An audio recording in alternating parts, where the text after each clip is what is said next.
Hi, this is Rabbi Chaim Kaufman. Welcome to our 284th installment in the Torah portion of the week. We are holding by Parshat Naso. Parshat Naso, the longest Torah portion, 176 verses. It talks about a lot of different things. It talks about the responsibilities of the Gershonites, the Merarites, and all the numbers, right? How many people belong to each family, purification of the camp.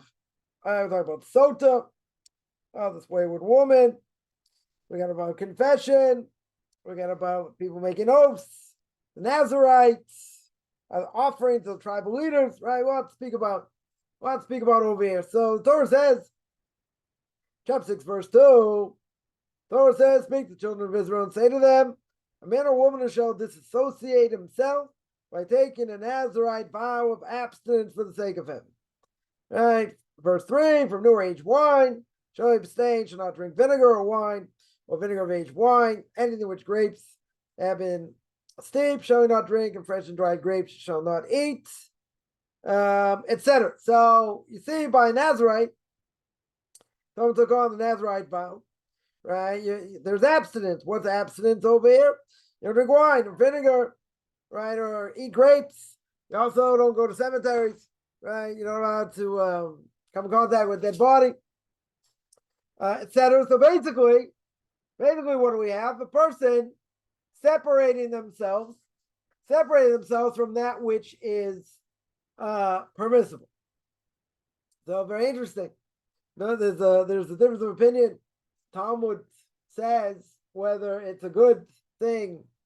It's a good thing, let's say, to make a vow and separate yourself from certain things. Is it good to make a vow and keep it, or is it better never to make a vow? So we hold it's better never to make a vow. Why is better never make a vow? Because who says you're gonna uphold the vow, right? Maybe you won't. Maybe for whatever reason you won't do it, right? So here we have an Nazarite vow. He is forbidding things upon himself that's permissible. Comes on, Moy Rebbe, a Rabbi going to Moshe should be well, and he brings down in Tam V'das commentary on Chumash, and he brings down the Sforno, one of the great commentaries on Chumash. And the Sforno says, what does it mean? You're going to separate yourself, you're going to make this vow to be a Nazarite. He says, it means you're going to separate from the frivolousness and the fun of this world, right? Things you enjoy that probably don't have so much meaning, etc. You're going to separate yourself, from certain things, right? Certain things,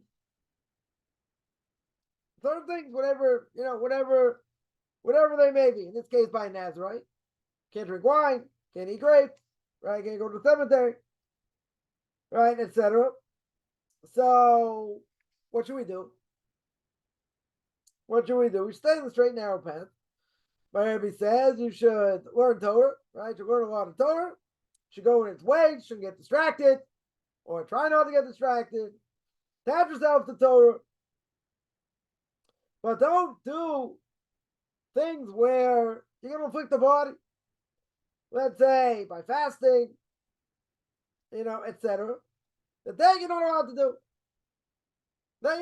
to do.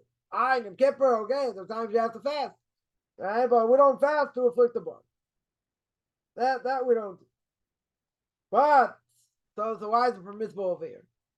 Why would someone be allowed to make the Nazarite vow? Because Rebbe says you're separating yourself from wine. You are trying to minimize desire and make your evil inclinations subservient to God. In other words, not going according to evil inclination and doing what God wants. So he's saying separating over here is good. Right? It's definitely not a bad thing. Right? Separating from the fun frivolousness of this world. Because the reality is, a person has to be attached to God. A person has to work hard in this world. And we don't want to get distracted. Right? Essentially, we don't want to get distracted. Then my Rebbe says, what's the whole purpose of a fast? Whole purpose of a fast is not to make your desires subservient, meaning to break desires. That's not the point. Right? What's the point of a fast? To afflict yourself. It's not about, I'm not eating because I want to stay away from ice cream and other things. No. You're doing this to afflict the body. Rebbe here says that's not the way. That's not the path. Right? The fact that a person's going to fast is going to try and break his desire. Right? Not just to afflict the body. Right? You're there to break desires. So therefore, if you separate from things that are permissible, if I go over here, I drinking wine, eating grapes, but you're doing it for the sake of heaven, tremendous sanctification. Tremendous sanctification. So we see that only helps, right? For how long? The Nazarite makes his vow. In general, it's good for 30 days. But after that, he shouldn't do it. Why? Because he gets used to certain things. That we don't want. But if he does it for the sake of heaven, and he's there to break his desires, that's a good thing. That's not the same thing as fasting. Yeah, unless the fast is there to break his desires. If it's just to afflict the body, no. Right? We all that would be forbidden. Then my Rebbe says, brings down from a Gemara in Tainus, page 11. Right? In Tainus it says, anyone who sits in a fast, anyone who fasts in general, outside of the fast we're obligated in, it's called the sinner. It's called the sinner. Why?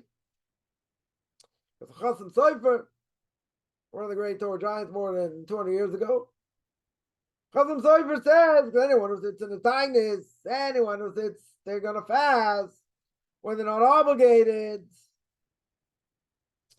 Says you don't want to. He says you don't want to separate and do things that are not good for you. Right? In other words, you're going to do something which is not good for you. And you'll be left at a level where you're called a sinner. Why? You think it's good for you. Why you called a sinner? There's no benefit. There's no benefit over here for fasting. The fasting essentially is, it's for the sake of afflicting the body. If you tell me the fast is for what? To break desires that I hear, that would be all right. But if it's not for that, then you're a sinner. Then you'd be considered a sinner because there's no point. There's no point in the fast. So then my Rebbe says, it's not enough. It's not enough for someone to take on the Nazarite vow. In order to prevent themselves from drinking wine, getting haircuts, and not coming in contact with dead bodies and all that. What do you have to do over here? What would be your obligation? You'd have to separate yourself from all these extras. All things that, okay, I desire them, I want them, but I don't need them. Right? All these things from this world which don't matter. And sanctify yourself to God, then you call the Nazarite. Then you call the Nazarite. He's holy to God all the days. Then he's a Nazarite.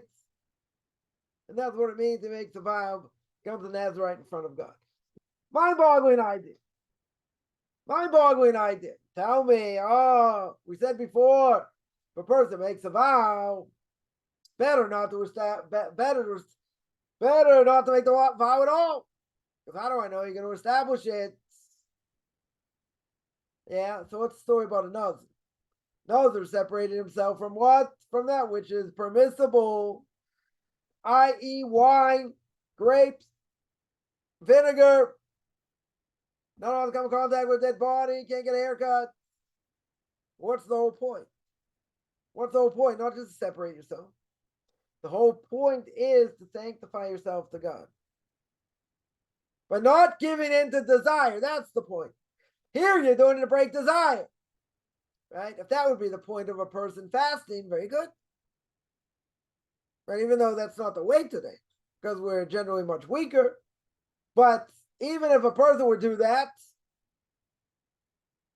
if it's done for the sake of heaven, not for the sake of afflicting the body, that would be okay.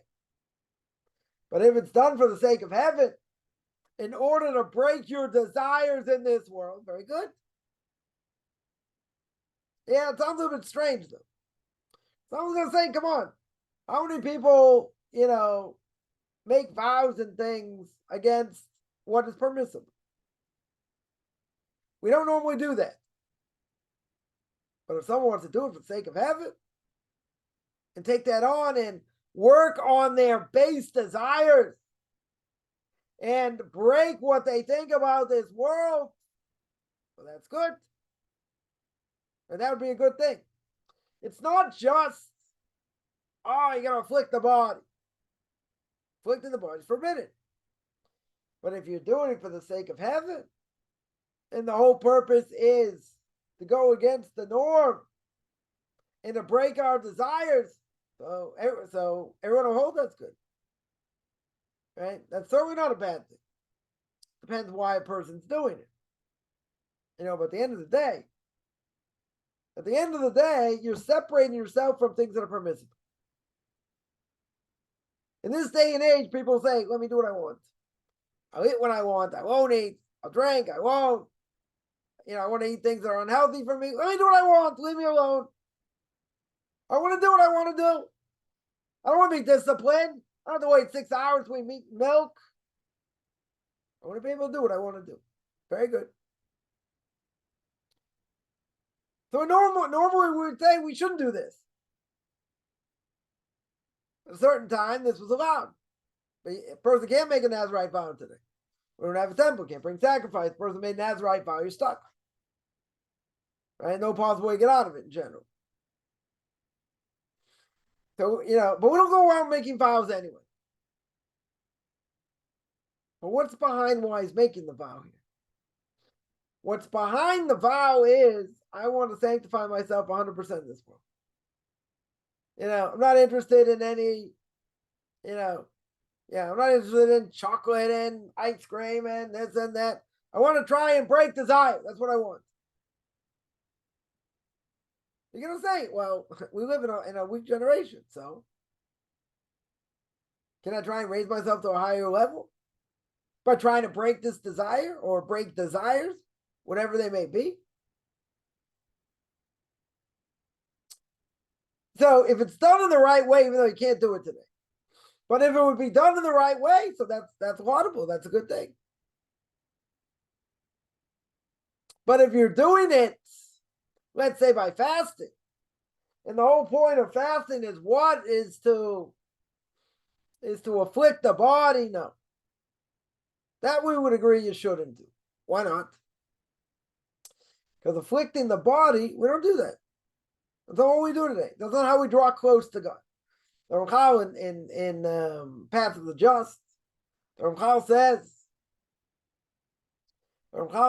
that if a person runs around when it's very, very cold, is wearing he's not really wearing so many clothes, and he's rolling around in the snow to afflict themselves, and people think if they do that they're going to be very righteous because they're afflicting the body. What's the answer? The Ramchal says no, I beg to differ. They're not righteous. They're idiots. Essentially, they're idiots. They're afflicting the body for no reason. We want to sanctify this world, but it's permissible. It would be permissible for a person to separate from certain things and make vows. We don't make vows. It's not a good thing to make vows. If a person did, why are they doing it? They're doing it to raise themselves up to a higher level. They want to break desires. That's a good thing. Right? That would be a good thing. If it's done for the sake of having the right reasons. But to afflict the body, a person's going to sit and fast and afflict the body, that's not the way. That's not this generation. Previous generations, maybe. That's not for this generation. We're not holding there. So does that mean I can't have candy cake and enjoy all that. Not saying not, but a person shouldn't make food into idolatry. Eat what you need to eat. You want to eat some chocolate, very good. You want to have some ice cream, very good, but there's a limit. I mean, everyone knows, eat too much, you'll get sick, it's unhealthy, it's not good for the body, true. But can I indulge when I want? Sure.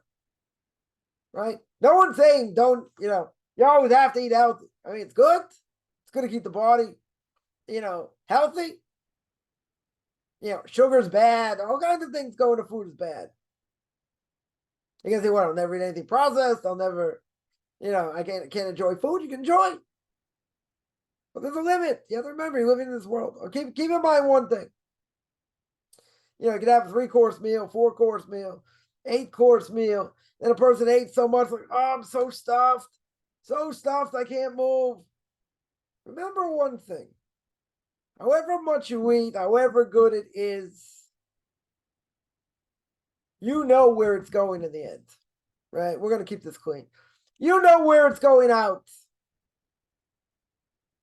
So you think, what, I can't enjoy? Of course I know where it's going out. Why can't I enjoy? You can enjoy. No one says you can't enjoy.